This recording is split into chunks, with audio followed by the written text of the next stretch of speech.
पहले तो कोई आइडिया नहीं था कि नॉर्सेट के लिए प्रिपेयर भी करेंगे, बस एक टारगेट है ले ली थी और पढ़ाई शुरू कर दी थी।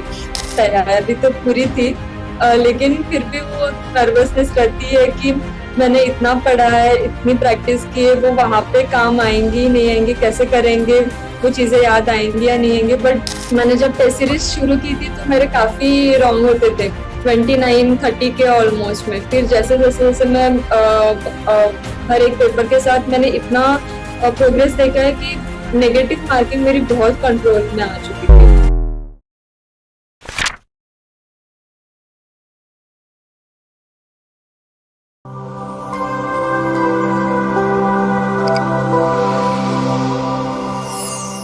नमस्कार, एक बार फिर से आप सभी साथियों का हार्दिक स्वागत, अभिनंदन टीएनसी के इस ऑनलाइन प्लेटफॉर्म में। आज हम इंटरव्यू सेशंस को लगातार कंटिन्यूअसली कर रहे हैं। जैसा कि आप सभी को पता है, टीएनसी से सबसे ज्यादा टॉप मोस्ट रैंकर्स निकले हैं और उनके एक्सपीरियंस को जानने के लिए टीएनसी लगातार आपके साथ इंटरव्यू शेयर कर रही है।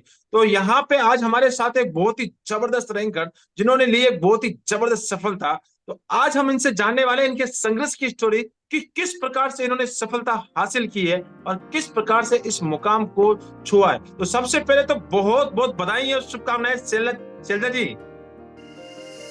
Thank you sir, thank you so much.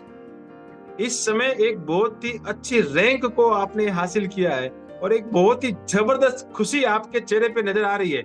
इस समय कैसा लग रहा है?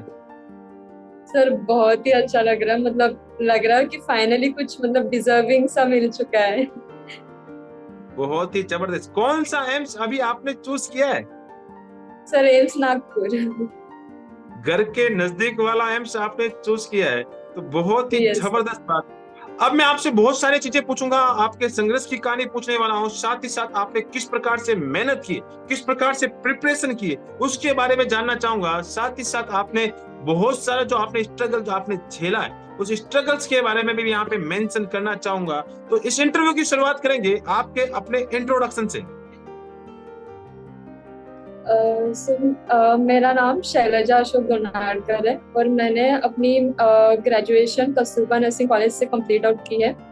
मैं 2022 की पास आउट स्टूडेंट रही ओके, और मैं 2000। बेसिकली नागपुर से ही हूँ। ओके, बेसिकली आप नागपुर से ही है और 2022 के पास आउट से। बहुत ही जबरदस्त बात आपने बोली है। तो 2022 से लेके 2023, ज्यादा लंबा सफर तो मैं इसको नहीं बोलूंगा, लेकिन सफर तो रहा है। तो उस सफर में हाँ आपने किस प्रकार से तैयारी की है, इसके बारे में थोड़ा सा अपनी स्ट्रेटजी को बताएं।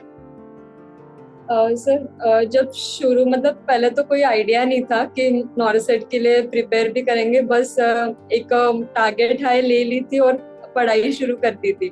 बट फिर धीरे धीरे समझ में आया कि इतना काफी नहीं होगा और मैं जो पढ़ रही थी, रीड आउट कर रही थी, वो कम्प्लीटली मेरे माइंड में भी नहीं रह पा रहा था।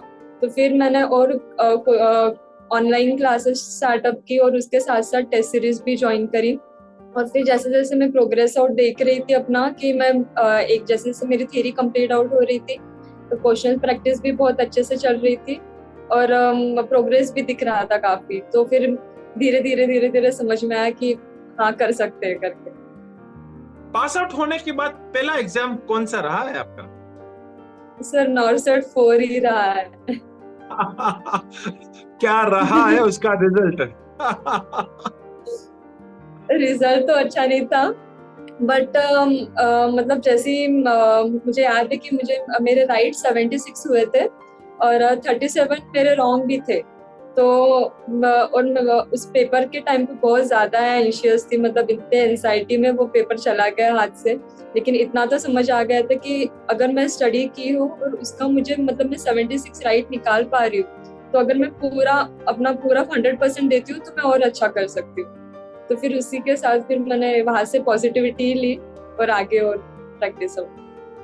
पहले ये सोचा कि भैया चलो कोई बात नहीं, असफलता तो मिली है लेकिन बहुत कुछ सिखा के जा रही है असफलता, और वहां से हाँ आपने अपने आप को एक पॉजिटिव चेंजेस किया लाइफ में कि भैया कोई बात नहीं, इस बार असफलता मिली है, नेक्स्ट टाइम जरूर जरूर सफलता ले लेंगे। अपने कुछ अच्छा किया है, उसका आपने बिल्कुल अपने आप को एक पॉजिटिवनेस दिया। बहुत ही जबरदस्त बात है। और यहाँ पे जितने भी इस समय सफल नहीं हुए विद्यार्थी आपको देख पा रहे होंगे और वो जरूर जरूर ये सोच के कर रहे होंगे कि अगर ऐसा सैलजा ने किया तो हम भी कर सकते हैं, आने वाले समय में बहुत ही बड़ा जबरदस्त रैंक हासिल करेंगे। टीएनसी के साथ आप लगातार आगे बढ़ रही थी, तो टीएनसी का कौन सा प्लान आपने ज्वाइन किया था?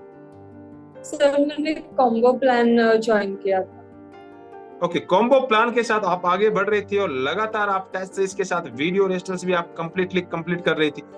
पहला एग्जाम टीएनसी का आपने दिया, कौन सी रैंक हाँ आई ये जरूर बताएं। सर, वो कुछ मतलब 10,000 के ऊपर में थी, लेकिन बहुत नीचे थी मैं।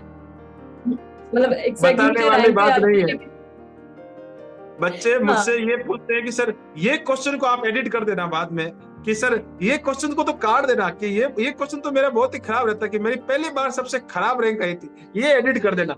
लेकिन बिल्कुल मैं चाहता हूं कि सब बच्चों के सामने आए कि टीएनसी के साथ आपने पहला पेपर दिया था, 10,000 से ऊपर आपकी रैंक थी, तो फीलिंग नहीं आई कि यार क्या सिलेक्शन ले पाएंगे या नहीं?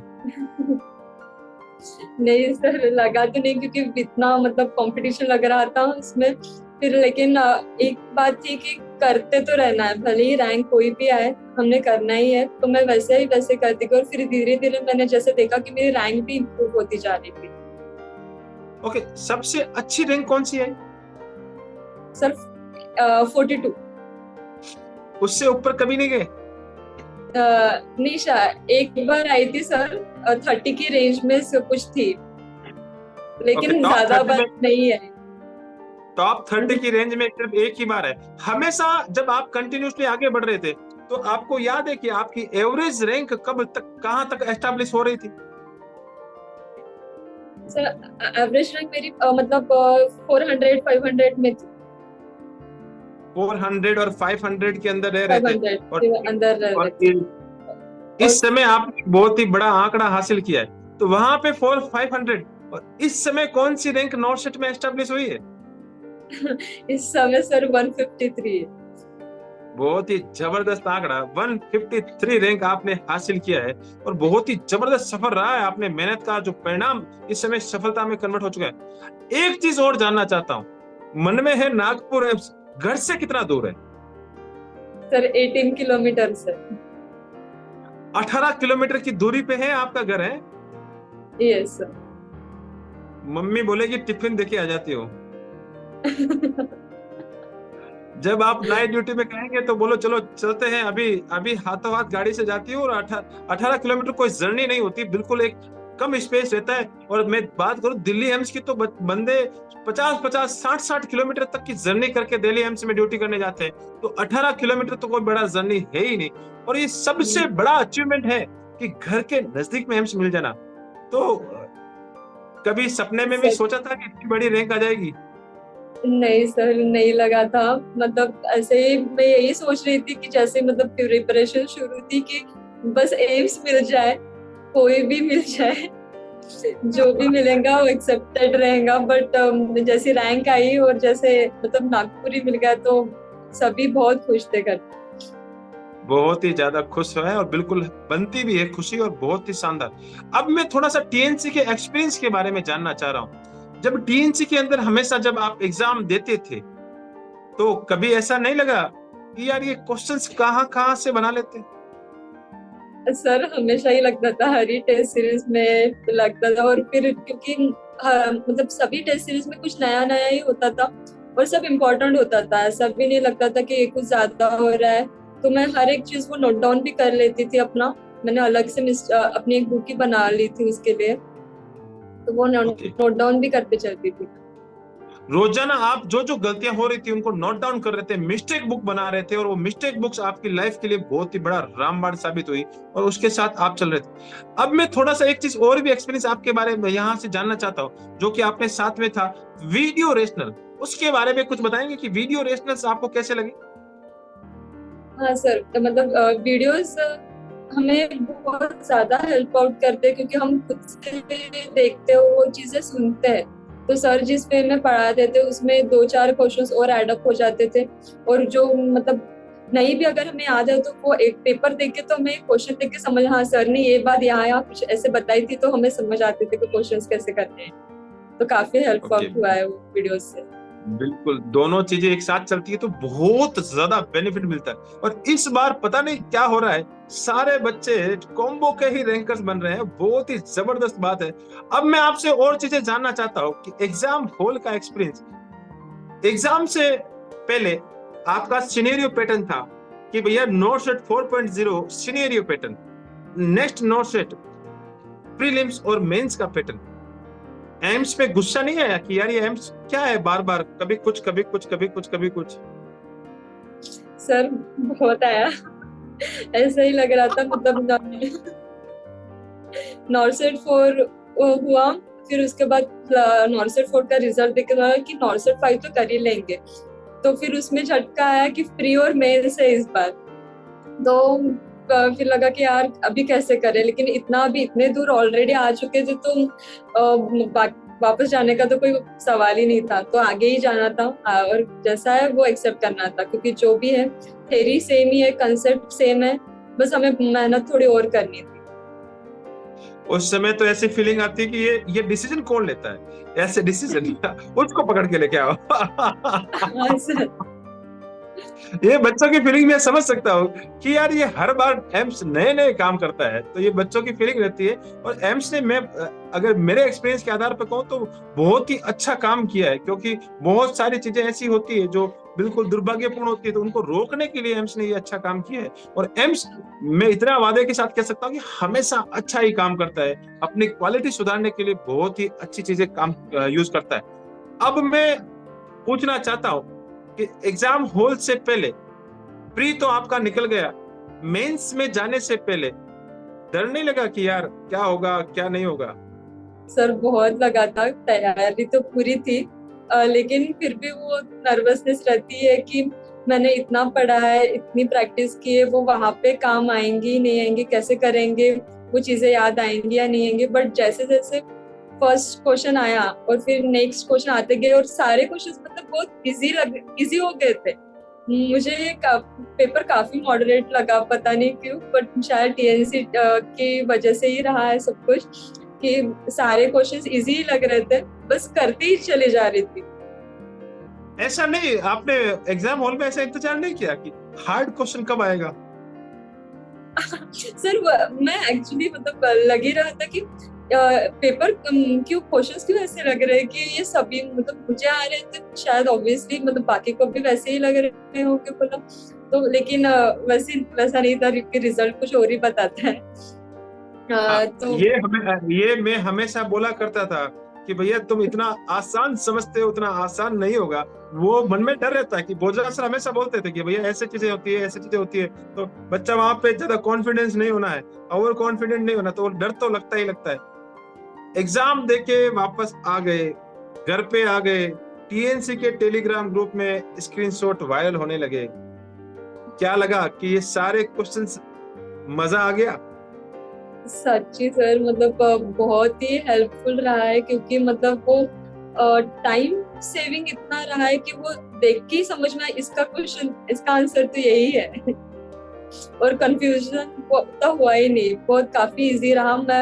मतलब मैंने 84 क्वेश्चन सॉल्व की थी, ऐसा लग रहा था कि और कर सकती हूँ और कर, लेकिन फिर मुझे लगा कि नेगेटिव में ना चले जाए, तो मैं रुक गई वहीं पे।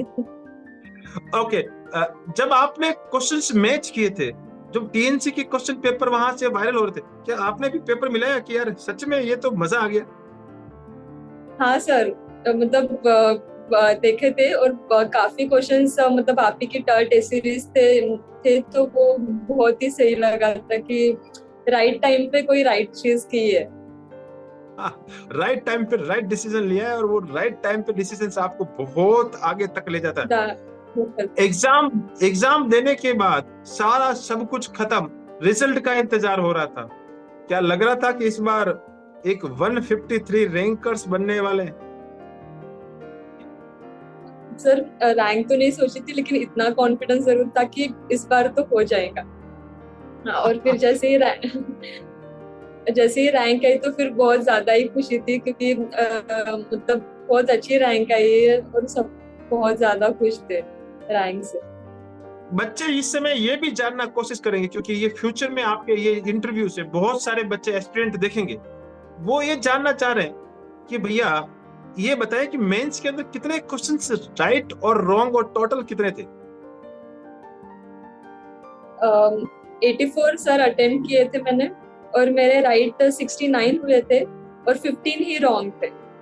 मैंने जब टेस्ट सीरीज शुरू की थी तो मेरे काफी रॉन्ग होते थे, 29-30 के ऑलमोस्ट में। फिर जैसे जैसे जैसे मैं हर एक पेपर के साथ मैंने इतना प्रोग्रेस देखा है कि नेगेटिव मार्किंग मेरी बहुत कंट्रोल में आ चुकी थी। और ऐसा भी नहीं होता था कि अगर अभी 20 है नेगेटिव मार्किंग तो कुछ टाइम बाद वो बढ़ रही है, वो बढ़ी कभी नहीं, नेगेटिव मार्किंग मेरी कमी हो रही। इस समय में आपसे पूछना चाह रहा हूँ, बच्चों का ये सवाल रहता है कि भैया हमें जो ले डूबती है वो नेगेटिव माइनस मार्किंग ले डूबती है, हम क्वेश्चन तो सही करके आते हैं, और ऐसा हर बच्चा ही सोचता है। हर बच्चा एग्जाम देने के बाद उसको ऐसा लगता है कि मैं ही 100% सही हूँ, एक दो ही गलत होंगे। वो जब यूट्यूब की दुनिया चलती है तो वो ऐसा लगता है कि मैंने सब सही किए, तो माइनस मार्किंग जब रिजल्ट आता है तब उसका पूरा विपरीत हो जाता है। आपसे बच्चे ये पूछना चाह रहे हैं कि माइनस मार्किंग कंट्रोल कैसे की जाती है?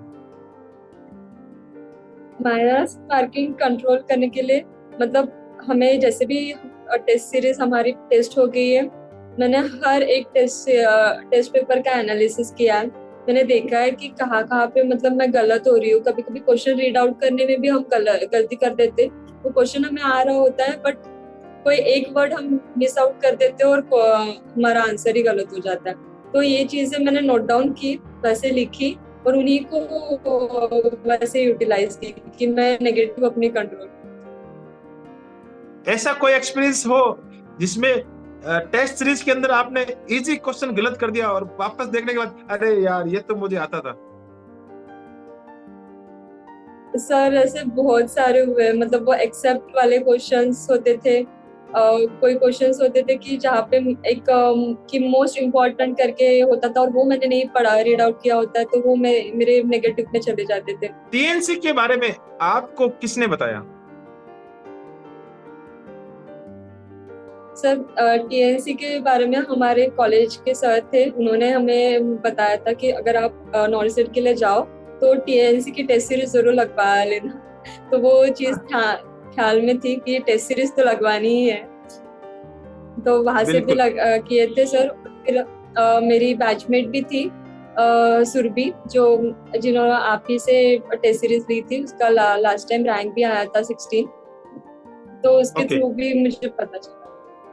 पिछली बार रैंकर्स बनी है सुरभि, 16 ऑल इंडिया रैंक 16, और उन्हीं के बैचमेट रहे हैं, और उन्होंने आपको सजेस्ट किया था कि भैया मेरी तरह तुम्हें रैंक लेके आनी है, अपने ही एम्स में आना है, तो भैया टीएनसी के कॉम्बो प्लान के साथ चलना शुरू कर दो, तो भैया जिंदगी बिल्कुल बहुत अच्छी होने वाली है। और आपने उनको फॉलो किया।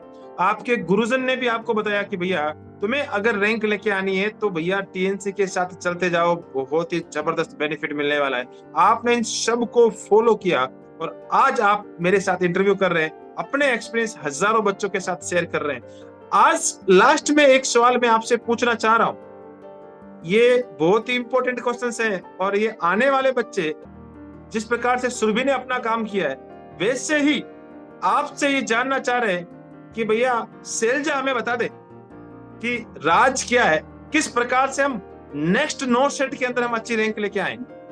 यस सर, तो सर उसके लिए बहुत इम्पोर्टेंट है कि हम हार्डवर्किंग रहे और कंसिस्टेंसी रोज रखनी है, चाहे कितना भी डिफिकल्ट लगे हमको, लेकिन हमने रोज करनी है। और वो एक ही चीज है जो रोज फॉलो अप करनी है। सबसे पहले तो मैं कहूंगी कि थ्योरी पक्की करें। थ्योरी हमारी अगर पक्की है, थ्योरी अगर हमारी स्ट्रॉन्ग है तो हम बहुत अच्छा कर सकते हैं। और फिर उसके बाद टेस्ट सीरीज, जैसे हम खुद को इवैल्यूएट कर सकते हैं टेस्ट सीरीज के थ्रू, और कहीं नहीं कर सकते। तो टेस्ट सीरीज के साथ साथ हमें इवैल्यूएशन भी हमारा चाहिए, हमें एक्सेप्ट भी करना है कि अगर हमारी कहीं गलती हो रही है तो उसको एक्सेप्ट भी करना होना चाहिए कि हाँ ये मैंने नहीं पढ़ा था इसलिए नहीं हो पाया मुझसे, तो हम उसी वे में करते जाए। और हम जरूर पॉसिबल है सर, हार्डवर्किंग और कंसिस्टेंसी, ये दो ही चीजें जो आपको मतलब बहुत आगे तक लेके जाएंगे। बहुत ही जबरदस्त आपने एक पैरामीटर दिया है, हार्डवर्क के साथ कंसिस्टेंसी के साथ अगर ये मेहनत की जाए अपना खुद का जो टीएनसी जिस प्रकार से हार्डवर्क करती है, वैसे के वैसे बच्चा भी हार्डवर्क करता है, दोनों हाथ एक साथ हो जाएंगे तो रैंकर्स बनेंगे ही बनेंगे। और साथ ही साथ सबसे इंपॉर्टेंट जो की पॉइंट आपने दिया है वो है कंसिस्टेंसी। सबसे बड़ी चीज, आप रोजाना अगर खुद पे एवेल्युएट करेंगे, क्या गलती करना, उस गलती को एक्सेप्ट करेंगे, आगे जाके फिर से आगे बढ़ेंगे कि भैया इस गलती को मुझे फिर से नहीं दोहराना है, तो 100% रैंकर्स बनेंगे। और बहुत ही अच्छा सजेशंस दिया है, लगातार टीएनसी के कॉम्बो प्लान के साथ हम आगे बढ़ेंगे तो बहुत बड़ा एक आउटकम निकल के आएगा। तो इस इंटरव्यू सेशंस को आपने अटेंड किया, आपने एक्सपीरियंस शेयर किए, टीएनसी के बारे में बताया, टीएनसी के एक्सपीरियंस आपने शेयर किए और किस प्रकार से आप रैंकर्स बने, ये सारी की सारी इंफॉर्मेशन हमारे साथ साझा की और हजारों बच्चों के साथ साझा की, उसके लिए बहुत बहुत धन्यवाद। आप हमेशा ऐसे ही अपना नाम, अपने माता पिता का नाम, आपकी जो सीनियर्स रही है, आपके साथ में जो आपकी क्लासमेट्स रही है उसका नाम, और साथ ही साथ आपके गुरुजन का नाम जिन्होंने आपको यहाँ तक पहुंचाया है, उन सारे के सारे गुरुजन का नाम, जिस कॉलेज से पास आउट हैं उस कॉलेज का नाम, साथ ही साथ टीएनसी का नाम हमेशा रोशन करते रहें। जय हिंद, जय Bharat and Vande Mataram. Thank you so much.